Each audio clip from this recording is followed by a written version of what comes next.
朋友们好，这里是康居别院，欢迎大家来到美丽的湘西。今天石头带大家来山里面看一些闲置的老房子了。今天我收到房东的电话，他说有一栋房子准备低价卖给我，那我们走进去看看到底是什么样的一栋房子。来到这边才发现，这也是一栋独门独栋的房子，右手边有一栋房子，左手边还有一栋房子，这是一栋砖房，这是一栋木房。那这边呢，占地面积还挺宽的，房子的周边目视下可能有2-3亩地的那个样子，几乎也来到了山顶之上。这边的海拔差不多400米左右，这边通水、通电、通网络，车子也可以开到院子里面。我们可以看到，进入房子的马路宽约3米左右，完全都是这样的水泥路面。我的车已经停在了那个位置。那接下来我们就走进这栋木房子去看一下。据说这栋木房子的视野是非常好的，当然今天主人家没有来到这边，他说门没有锁，可以直接进去。现在他们家在山脚底下建了新房子，所以这栋房子闲置的时间可能有10来年左右。这边一直都没有住人，可以看到这旁边有很多大树，这些大树如果做成那种装修的楼板是比较不错的。这边有些常青树，到了冬天的时候也不会落叶的。那这栋房子几乎是没有院子的，从这边我们可以看到，房子旁边距离大概有50米左右有座高压线，这一点可能会影响一些居住的环境吧。这边自来水已经接到了院子里面，这边有个水龙头，在这外面有一座高约2米左右的土坎，在外面就是他们家的土地，清理出来的话可以种点菜，养点鸡，都是挺不错的。那接下来我们再来看看，站到这个位置，我们来看一下房子的视野吧。地势比较高，一眼看过去差不多能看到2000米左右的距离，在对面零零散散有些村庄，还有些住户。镜头我们来看一下，就从这个位置，其实视野是非常好的。那住在这边啊，只有这样2栋房子，旁边那栋砖房子也是没人住的，非常的安静啊。那这边的一些竹林啊，一些树啊砍掉了之后，从这边搭一个水泥台子出去，把整个院子加宽，我感觉是非常不错的。底下这块土呢也很宽，唯独有点缺陷的可能就是那一座高压电线了。这旁边还有几棵大树。那这也是一栋3开间的木房子，基本上是没怎么装修的。我看了一下，外面的都是用些木板稍微的隔开了，大门呢6扇大门，平时进出打开2扇大门就可以了。楼层高度大约5米左右，开间4米左右。房子是比较典型的苗家建筑风格，屋顶上盖的是青瓦。进入房子之前，我们先来房子的侧面看一下。这面墙大家知道吧，这是竹子编的，上面涂抹的是一层牛粪还有泥巴。其实这栋房子的改造空间是挺大的，几乎这栋房子建好了之后没有装修，包括屋顶上的瓦很多地方是已经开始坍塌了，所以这上面的瓦也需要换掉。那这边我们可以看到房子的进深大概应该是6到7米左右，房子没有多大。在这旁边是我们家的旱厕，这边如果清理出来的话，可以作为一个卫生间来打造。那在这背后呢，就是菜地，现在种上了一些油菜。那我们就到房子里面去看一下。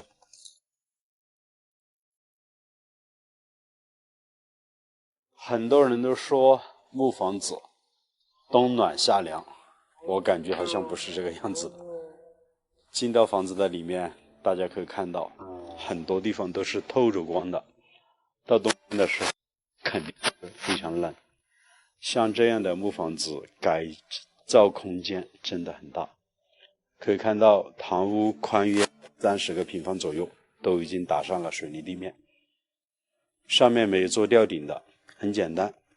这边呢是一个卧室，当然现在什么都没有。这边有一口火塘，上面有个木架子，以前他们家熏腊肉的。这边有座碗柜，房子非常的简陋，就是这样子3开间的木头房子。这样的房子啊，必须要装修才能够住人，所以这栋房子可能是低价买下来，但是装修的费用是非常大的。我们再来看一下那边，这边是他们家的灶台了。以前农村里面都是这样的大灶，3口大锅，一口是炒菜，中间煮饭的，后面是煮一些主食的。现在锅子已经不在，灶还在。大家也看到，你看这些墙壁啊，都是透着风的，到了冬天的时候很冷的。在这后面呢，用这样子隔开了一个小房间，以前是他们家的卧室。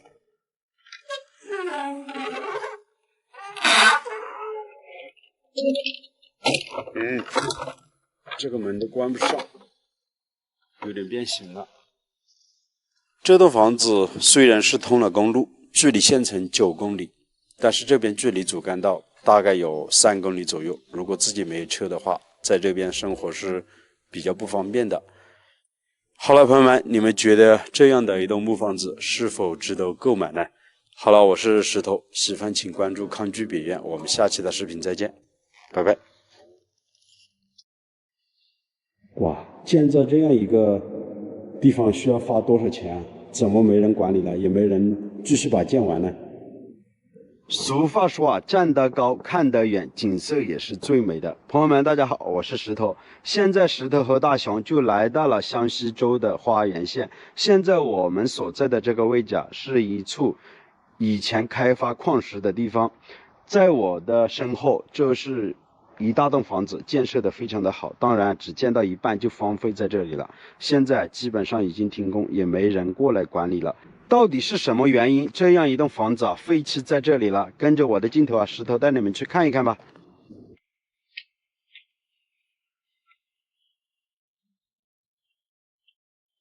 非常的开阔，这里的景色也是特别的美，看到吧？那是一个院子，护栏都已经打了的，那边还有一条公路，这也是一个在半山腰之上，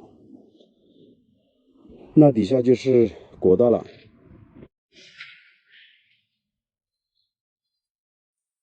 这是一个比较宽的一个厅。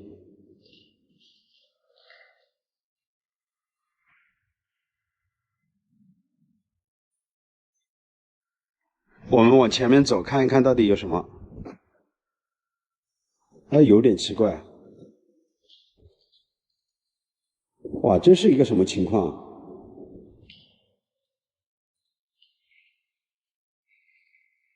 哇，走进去看一看，像一个迷宫一样的。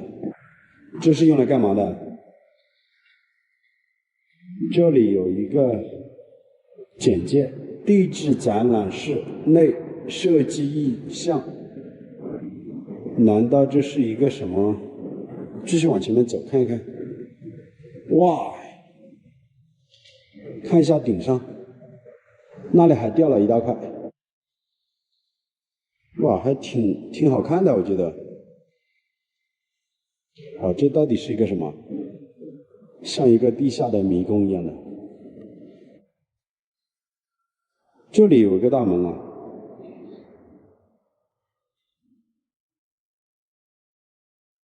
哇，转一圈。怎么没有一个人呢？一个人也没有。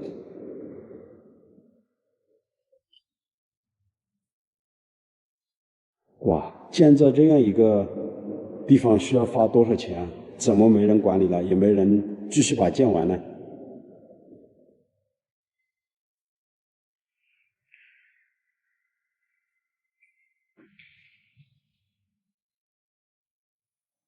这里应该是准备还装灯的，这里还有线。这是一个非常大的一个柱子，一层一层的，这个花纹也是特别的好看，非常的奇怪。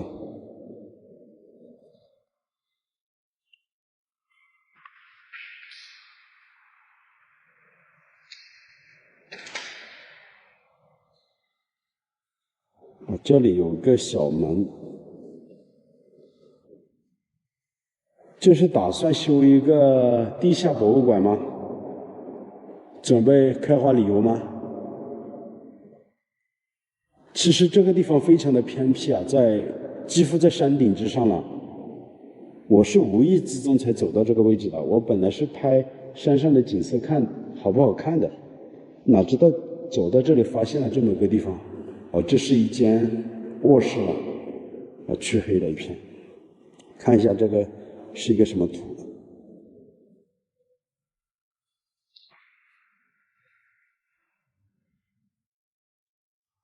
这个是一个山洞啊，人为建造的一个山洞，看不懂，这个应该是打算建造一个地下博物馆一样的。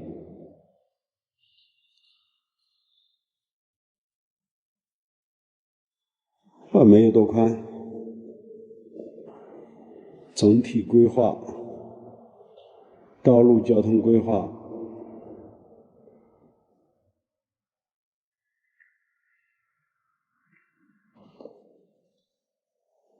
非常的奇怪，到底作何用意也没说。房子建到一半的时候人走了，我们出去吧，给你们看一下整个房子的全景。走到那个位置，我们往前面走一走，看前面的景色到底如何。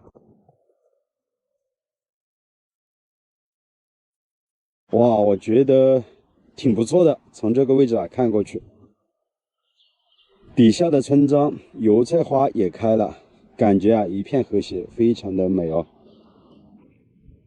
其实这就是两栋房子的一个整体面貌了。刚才我们看到非常奇怪的，像一个地下迷宫的位置，就是那一个房子里面。我足足在这里等了大概2个多小时左右，一辆车也没有经过。这是一个非常偏僻的一个地方，几乎在山顶之上了。其实这里的景色非常的美，我有点想不通，到底是谁在这里建了这样一栋房子？应该整个房子和地皮的花费的话，我估计少说应该100-200万左右吧。这一笔开支不小。房子建到一半的时候为什么把它荒废在这里了呢？而且看着房子的建造，后面那一栋房子感觉非常像一个地下迷宫，应该是用来做一个参观旅行的吗？或者是游玩的一个项目吗？真的有点想不通。如果朋友们你们看这个视频有所了解的，也欢迎你们评论留言。我们这期的视频就分享到这里了，下期的视频再见了，拜拜。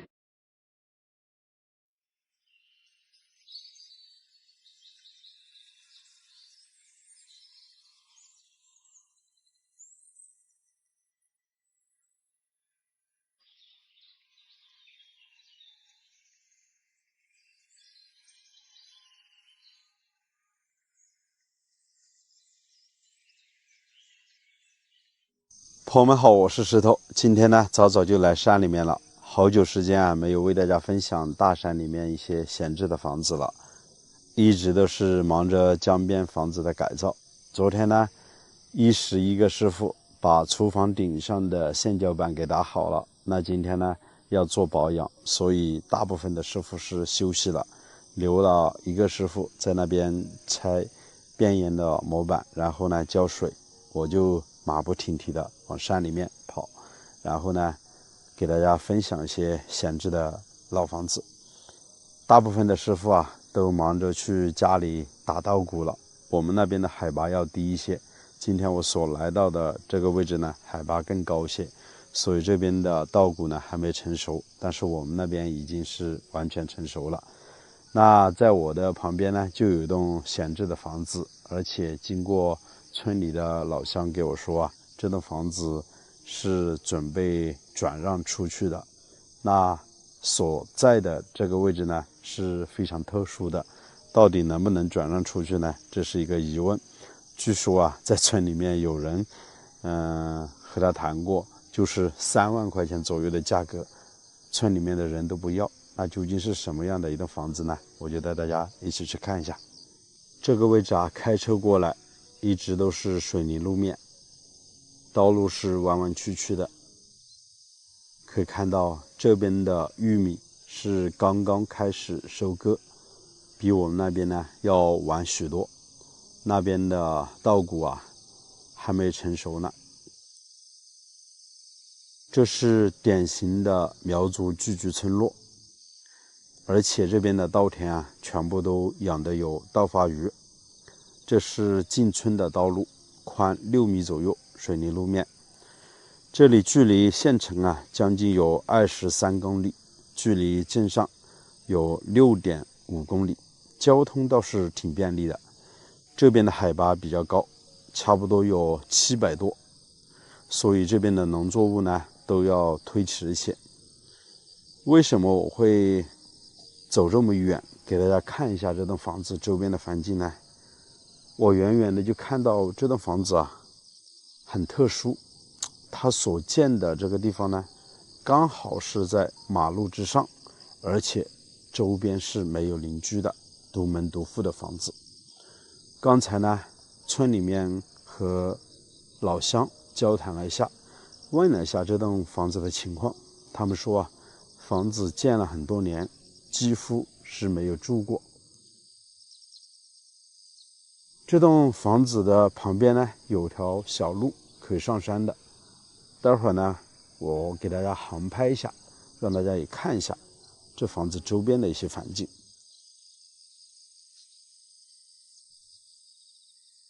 这栋房子啊几乎也是没有院坝，老乡们都说啊，曾经有人和他谈过，也就是村里面的人和他谈过，当时的价格差不多是3万左右，直接买断。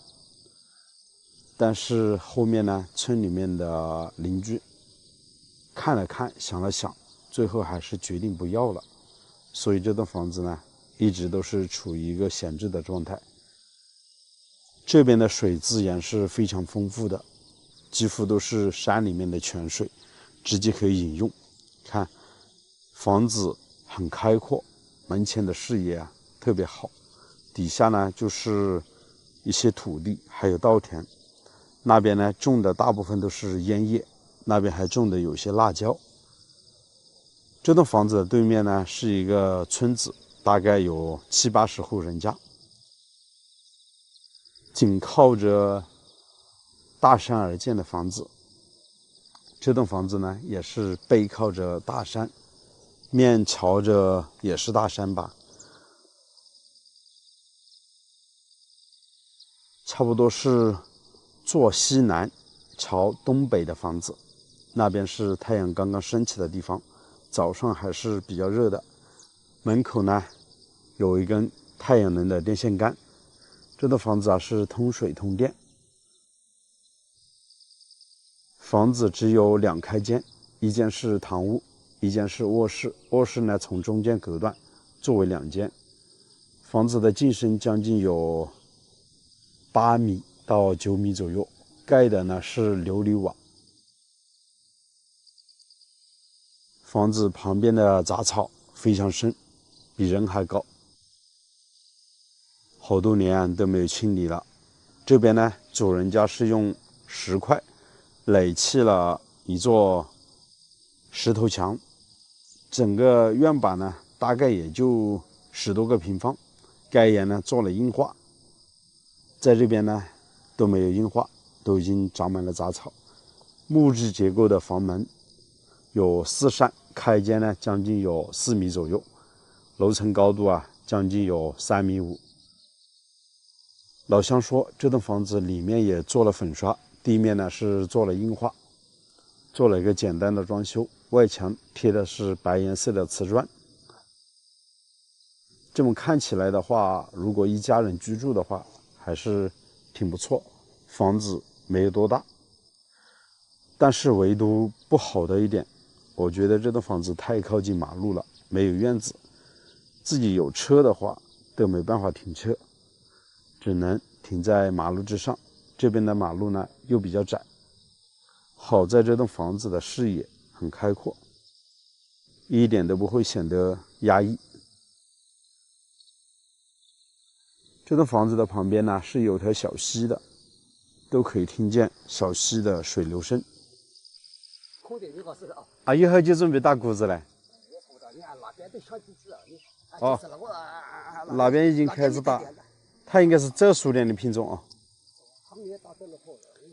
你大花米想到多，你个是呢？那是。大花米就多了。要等熟点啊。啊，等熟可好。你那个鱼一盒大概一盒大个？1-2斤啊？2-3斤？2斤左右。2斤左右啊？2斤可能多脱不了是什么子？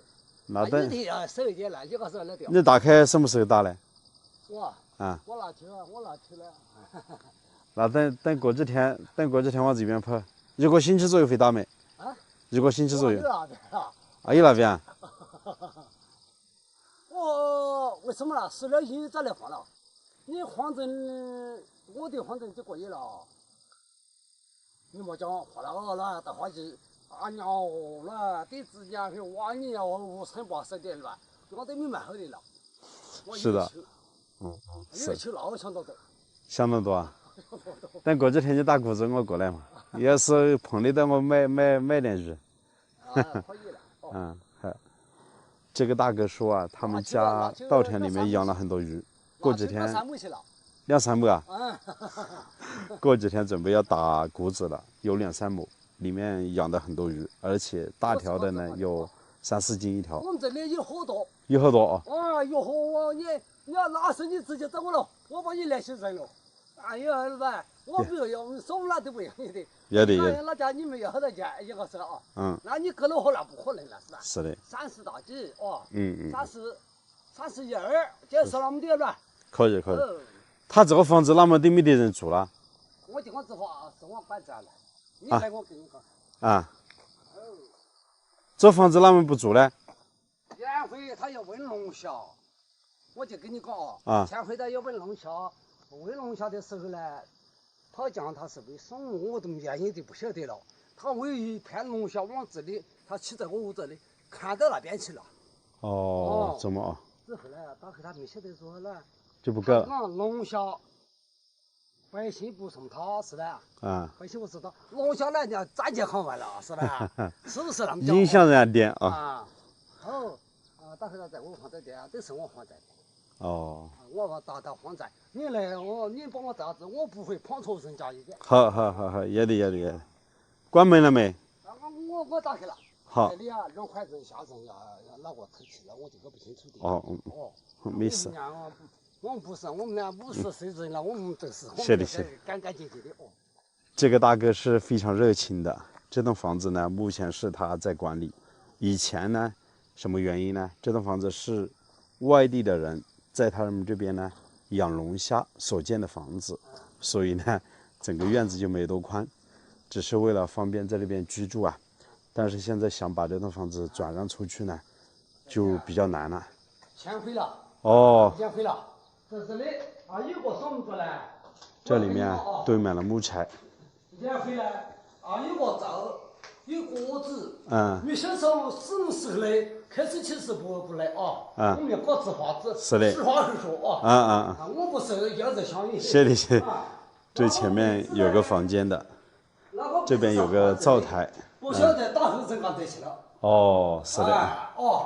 这边啊还有个厕所，这里有个房间，这里有个房间，相当于这栋房子呢是有一个客厅，有3个房间。这个客厅呢是连在一起的。是我画的啊。还挺不错的。我不怕你碰错人家的。谢的。这楼顶呢是用那种板子做了一个吊顶。他们不肯送我打板。为什么呢？我想到黄杨，我补你们一点到他我搬样子。你讲人家再讲我讲不错啊。是的。我就没放弃我是。是的。不是我管我就不管。这是你养的狗啊？我养的。到时候跟着你。也是老板的，反正也是老板的。啊。你那我就得过去了。啊，那不要紧。这个床呢要很简单的，就是木床，但是这个房间呢还比较好，这个房间的视野呢也比较好。但是这边是没有玻璃了。我们还得变色了。是的啊。好，可以。后天在里面放东西可以。有事你们找我不管的。好，我要人一欢一和强一点。这里的视野是非常开阔，感觉环境还挺不错的。这位大哥啊很热心，刚刚把房门打开了，我们也进去看了一下。这栋房子确实整体情况挺不错的，基本上把卫生打扫可以拎包入住的。唯独欠缺的可能就是这栋房子啊没有一个好的院子，在这边停车的话是非常麻烦的。好在这栋房子啊独门独院，距离邻居将近有200-300米左右，非常的安静。而且房子的旁边是有一条小溪流的，常年是流着水，大家也可以看一下。这边流的都是泉水，清澈很干净，从山里面流下来的。其实可以从那个位置啊给它引过来，然后呢在这边建一个池子，养点鱼。朋友们，房子的整体情况你们也看到了。那对于这样的一栋房子，如果是3万左右的价格把它买断，然后在这边养老，你觉得这样的环境究竟如何呢？欢迎大家在评论区里面留言。我是石头，那这期视频就为大家暂时分享到这里，我们下期再见，拜拜。望灰烬查封了凝霜的屋檐，当车菊草化作深秋的露水，我用固执的枯藤做成行囊，走上了那布满荆棘的他乡。当大地布满了。朋友们，大家好，我是石头。现在呢，我和大雄位于贵州省的松桃县。我们是今天早上从重庆的秀山出发，沿着319国道一路开车而已，来到了松桃这边。沿途的景色还是非常美的。现在呢，我就转一个车上和无人机的镜头，为大家把这一段的景色给分享出来。也许迷途的惆怅会折碎我的脚步，可我相信未来会给我一双梦想的翅膀。虽然失败的苦痛已让我遍体鳞伤，可我坚信我也不知道为什么这一段路程啊非常多大卡车。这个地方呢也是鸡鸣3省的所在地。3省交界的地方，一个是重庆的秀山，还有湖南的花园和贵州的松桃。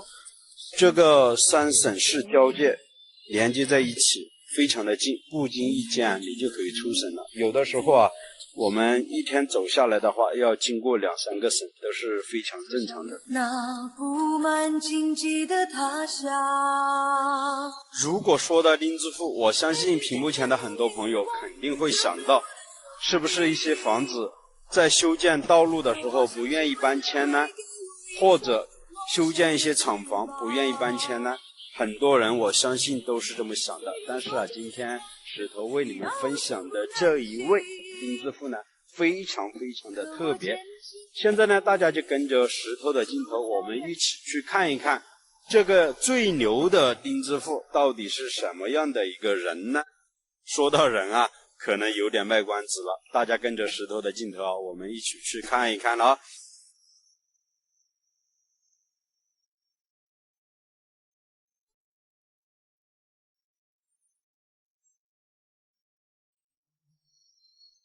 看到吧，就是这样一条笔直的319国道，被几棵大树啊一分为二。道路的中间有一个绿化带，绿化带上面有几棵古树，道路就是这样子被一分为二了。